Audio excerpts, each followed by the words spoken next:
Tanzania ni mawe. Niliwaambia ya kwamba yule captain aliwekelea bunduki chini. Makofi sana. Mimi wenyewe mwezi wa sita nilikuwa Tanzania. Niliwaambia hapa historia yangu ya kwamba nilipotembea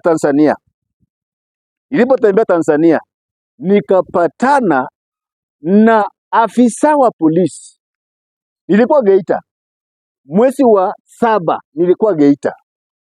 Nikapatana na afisa wa polisi wanalilia mimi ya kwamba niwatetee. Sasa nikashangaa, mimi ni raia kama mwingine, nitawatetea aje? Lakini nikakumbuka ya kwamba huyu ni mtetezi wa Tanzania. Hebu niambie, afisa wa polisi wako ndani ya nchi ya Tanzania, wako ndani ya nchi yao, wanalilia mimi niwatetee. Wakaniambia wamechoka na kazi. Nikakuja nikaongea hapa, nikawaambia vile nilitembea, nikawaambia kuna afisa wa polisi ndani ya nchi ya Tanzania wamechoka kwa sababu wanatumika vibaya, wanatumika kuteka, wanatumika kutesa, wanatumika kuua. So wengine hawataki, lakini wako na hofu. Maana Tanzania ukisema umewacha kazi unawekelewa kesi ya uhaini, unaanza kuandamwa. Kama sasa angalia, Polepole alisema yeye hataki uchinga, hataki upumbavu, hataki uhusiano na Mama Samia Suluhu kwa kasi zake, maana kasi yake yeye ni muuaji. Sasa ndio hii maandamano ndio anaandamwa. So Tanzania ukisema ya kwamba umeona makosa katika serikali ya Tanzania, alafu useme nimechoka, unawekewa kesi by force. So afisa wa polisi wakanililia mimi, wakasema haki mtetezi wa Tanzania, tunataka kuacha kazi, tumeshindwa, maana tuko na hofu. Sisi ndio tumefaa nguo za sare za kazi, lakini tumechoka na vitendo kwa wakubwa wetu, tunatumika vibaya, tunatamani kuacha lakini hatuna uwezo. Hapo ni Geita. Alafu juzi mwezi wa 8 nilikuwa Mara, hii mkoa wa Mara. Niliwaambia nitoka Kenya nikaingia hapo Loria, wilaya ya Loria. Nikatoka nikaenda Mutakucha, nikaenda Msoma, hapo Mto Kirimi, hapo Kirimi, daraja ya Kirimi hapo nikavuka nikaenda Msoma. Bweri hapo, Bweri nimekaa, Bweri Msoma, Bweri nimekaa wiki 2 hapo. Nikatoka hapo nikaenda Nyamongo pale nikapata Watanzania wananyanyaswa. Yaani Nyamongo kuua mtu ni nomo, ni kawaida. Yule msungu mwenye migodi ya Nyamongo anatumia na kuua Watanzania vile anataka.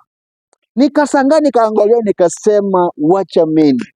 Hapa ni kwetu Afrika.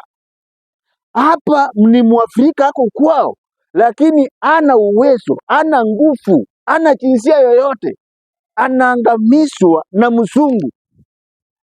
Nikalia kwa ndani, nikatoka, nikaenda upande wa Ngorongoro. Nikaenda huko upande wa mto hapo Mara, hiyo mahali wanauza maziwa. Baadaye nilikaa kama siku 2. Hiyo mto Mara, hiyo mto daraja la mbao. Nilikaa hapo kama siku 2. Nikaenda Ngorongoro, nikaenda Mugumu, nikazunguka hapo Serengeti. Nikapatana pia na wale pia maafisa wa polisi. Nao wakanituma nikuje kutoa kero zao. Yaani ni afisa wa polisi lakini ako pale hataki kazi, lakini anahofia kwamba nikiwacha kazi nitauawa. So kuna afisa wa polisi wako ndani ya jeshi, hawako pamoja na mama, lakini wanahofia kutoka. Sasa Mama Samia Suluhu nilipoongea hapa mkasema ninabuni mambo yangu.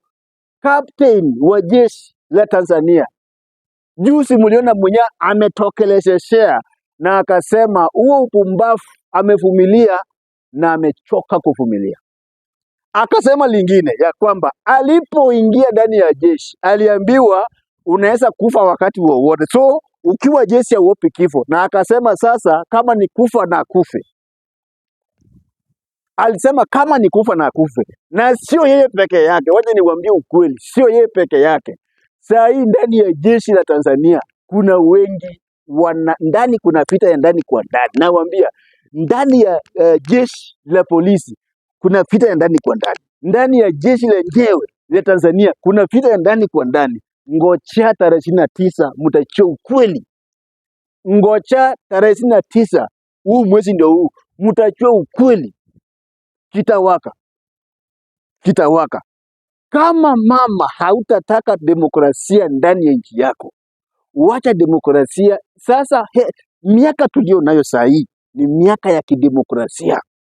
Wananchi sio kama ile wakati wa upumbavu wa kitambo, rais eti yeye ile katiba ya kitambo, eti rais yeye ndio court, yeye ndio mahakama, yeye ndio judiciary, yeye ndio kila kitu. Hiyo upumbavu iliisha wakati wa kitambo. Kama wananchi wamekukubali, kubalika. Kama wananchi wamekukataa, wachana. Kama ni pesa uko nayo, kama ni mali uko nayo, umeinvest, umewekesha, unaongoja nini? Unajua upumbavu kama huu ndio unakumbuka. Unajua mtaelewa. Angalia historia ya Kongo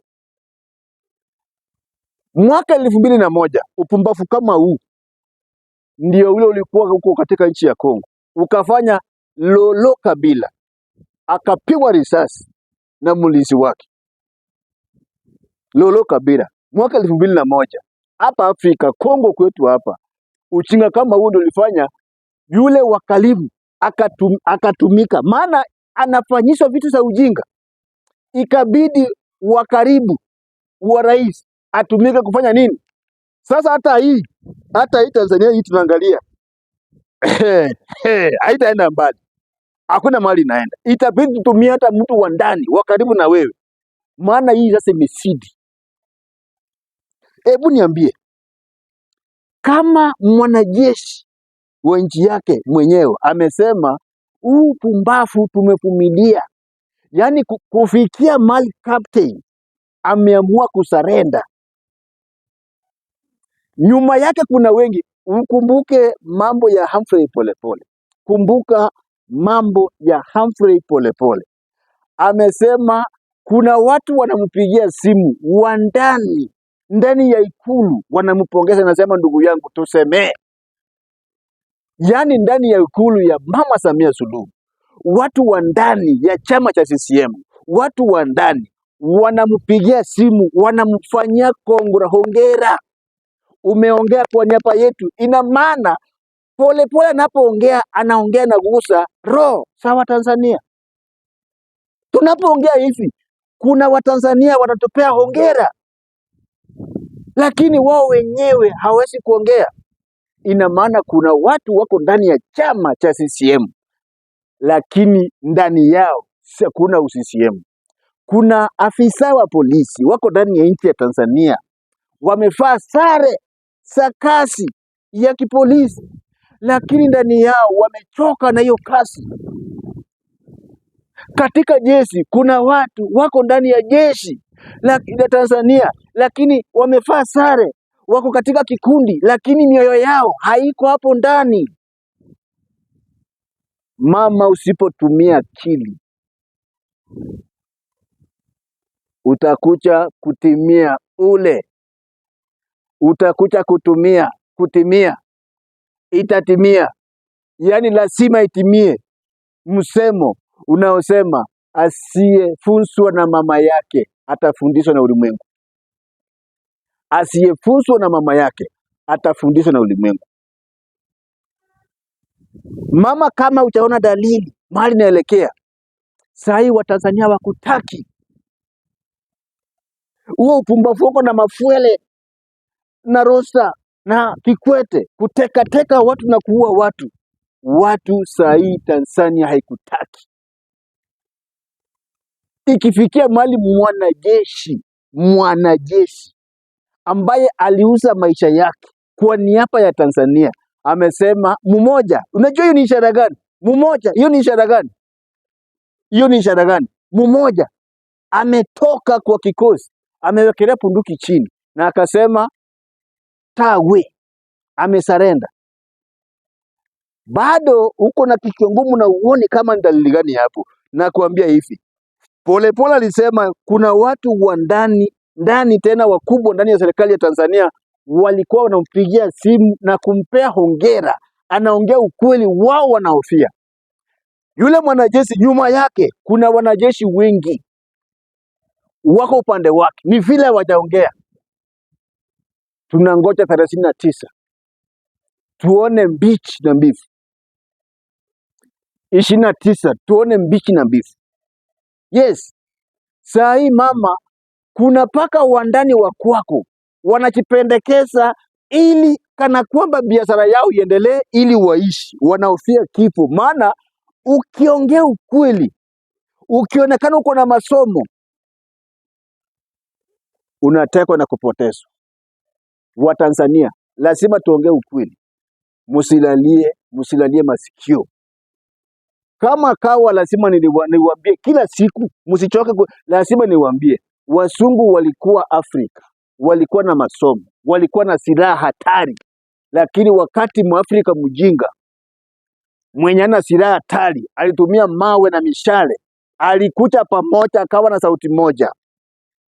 Mwafrika na silaha zake hatari na masomo yake na akili yake yote, ilibidi lazima atoke Afrika.